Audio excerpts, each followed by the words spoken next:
I want you to picture a building. It's in Edinburgh, Scotland, on Holyrood Road.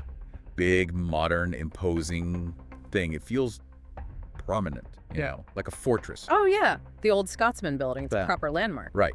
But this morning, Monday, January 19th, 2026, at 5:02 a.m., that idea of permanence just went up in smoke. Literally. Because something inside the heart of that building failed. And I'm not talking about a server crash. No, this is the absolute nightmare scenario for any company. We are talking about a literal explosion, smoke hitting the Edinburgh skyline before sunrise. 7 fire trucks were racing to the scene. And the building they're trying to save isn't just an office. It's the global headquarters of Rockstar North. The mothership. The mothership. The place where Grand Theft Auto, maybe the most anticipated piece of entertainment in history is being built. It's kind of wild, isn't it? We talk about code and leaks and digital worlds, and then a boiler explodes. You know, just raw physics. And that's what this deep dive is all about. The news just broke. The internet is, well, it's on fire too. But we need to separate the panic from the reality. We have to ask a very real question. In 2026, can a physical fire actually stop a digital game? And the answer is, well, it's way more complicated than you'd think. It's a story about logistics and hardware and, frankly, how fragile these empires really are. Okay, so let's start there. 5:02 a.m. What happened? When I hear boiler room, my mind immediately goes to, like, Wall Street movies. Right, yeah, guys screaming into phones. But we have to be literal here. This was the actual mechanical room that heats the whole building. So super low tech. The most low-tech part of a very high-tech building. The first reports from the Scottish Fire and Rescue Service say there was a malfunction, an explosion, and then a fire started pretty much immediately. An explosion. And it sounds like this wasn't a small one. Not at all. They sent 7 fire vehicles. 7. They were on site for 4 hours trying to contain this thing. So no, this wasn't a small fire a security guard handles with an extinguisher. This was a major incident. 4 hours is a long time for a fire crew to be battling a blaze. Yeah. But the timing, that's the most important piece of this, right? Absolutely. That is the one piece of good news in all this. At 5 in the morning, that building is basically empty. The security, maybe. Probably security, maybe some overnight IT staff. But the hundreds of developers, they were all at home, asleep. The officials have confirmed it. 0 casualties. Thank goodness. Because if this had happened at, say, 2 p.m. It's a different world. It's a tragedy. We wouldn't be talking about game delays. We'd be talking about people's lives. That's the key thing to remember. So everyone's safe. The building is structurally sound. The fire crews have confirmed that.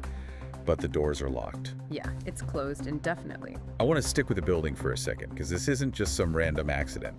That specific location.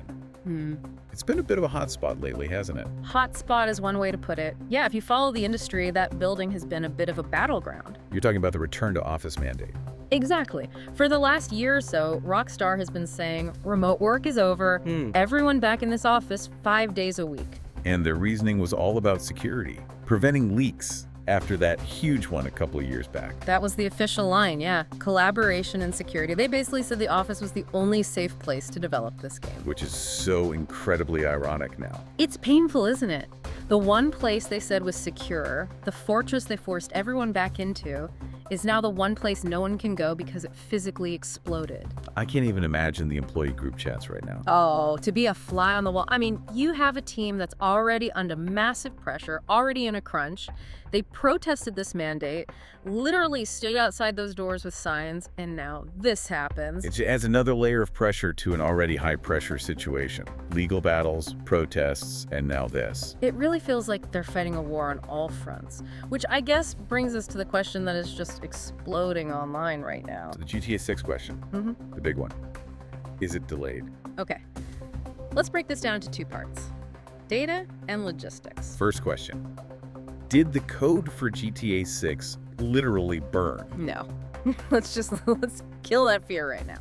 A company like Rockstar does not keep the master copy of their biggest game on a server in the basement. Right, it's not on a single USB stick in some guy's desk drawer. Exactly. They have backups of backups, cloud storage, offsite servers, data mirrored in their studios in New York, in India, all over the world.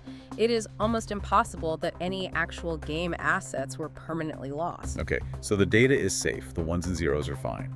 But you said logistics are the nightmare. If the code is just in the cloud, why can't everyone just log in from home and keep working? And that's the part people don't get. They think making a game like this is like writing an email. You know, we all learned how to work from home in 2020. Right. I can pull up my spreadsheets from anywhere. Why can't they? Because your spreadsheet isn't a photorealistic simulation of Vice City, there are like 3 huge roadblocks here that the cloud doesn't solve. Okay, hit me with them. What's number 1?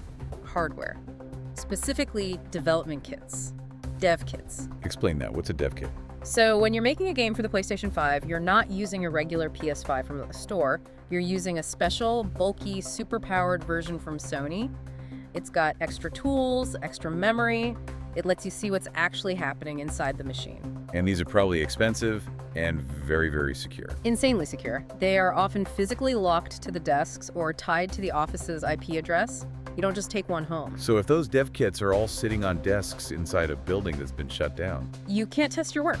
Simple as that. You can write all the code you want on your laptop, but you have no way to see if it actually runs on the console. You're flying completely blind. okay, that's a huge problem. What's hurdle number 2? The build farm.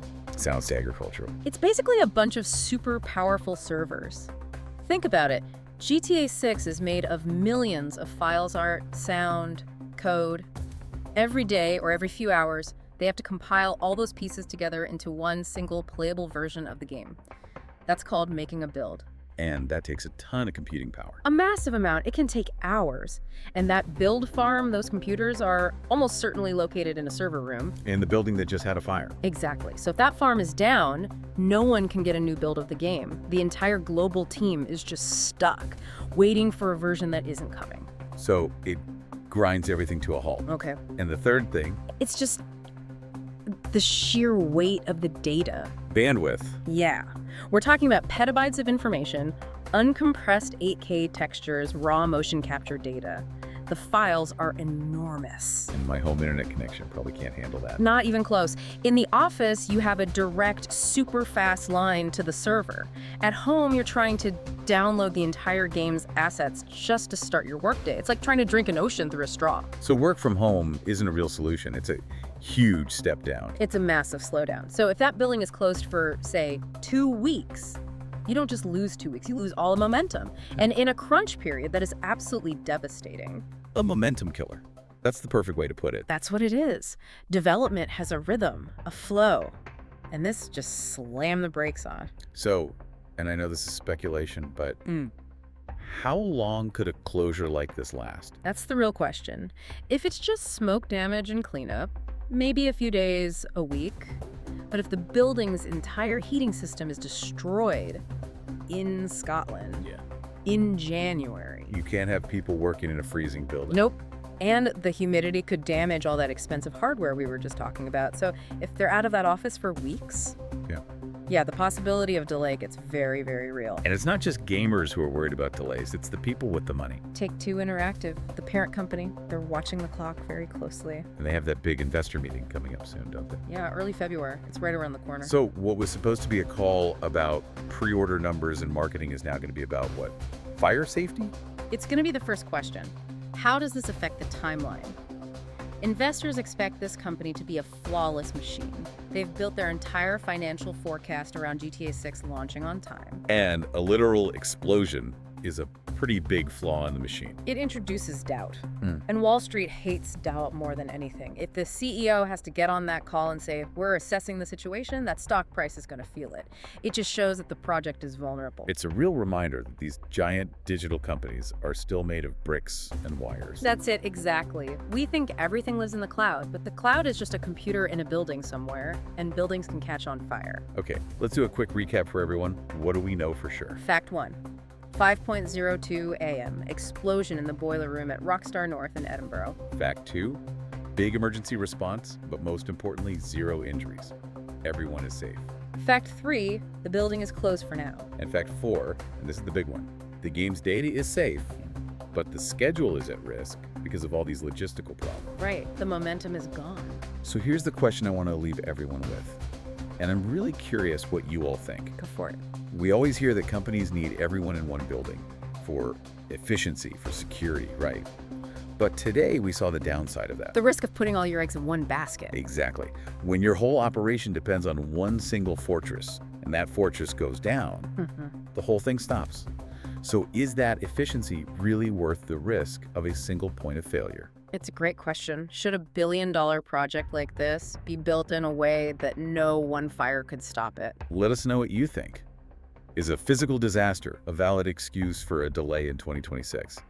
Or should a company this big be, workflow fireproof? I think you'll see a lot of empathy, but also a lot of impatience. It's a tough one. The two sides of every gamer. Totally. But just one final thought from me. Yeah. Think about the journey of this game. We've had massive leaks from a hacker, we've had lawsuits, we've had employee protests over working conditions, and now a literal explosion. It feels cursed. Like the universe is actively trying to stop this game from coming out. It does, doesn't it? And you just have to wonder, is this just what it looks like to make something this massive? Is this just the chaos you have to endure? Or is something trying to tell them? Not yet. It feels a little like the universe is saying, slow down. Chaos. Pure chaos. Well, we are going to be following this story very, very closely. As soon as there's an official statement from Rockstar, we will be back to break it down. You bet. Stay tuned. Thanks for diving in with us. We'll catch you on the next one.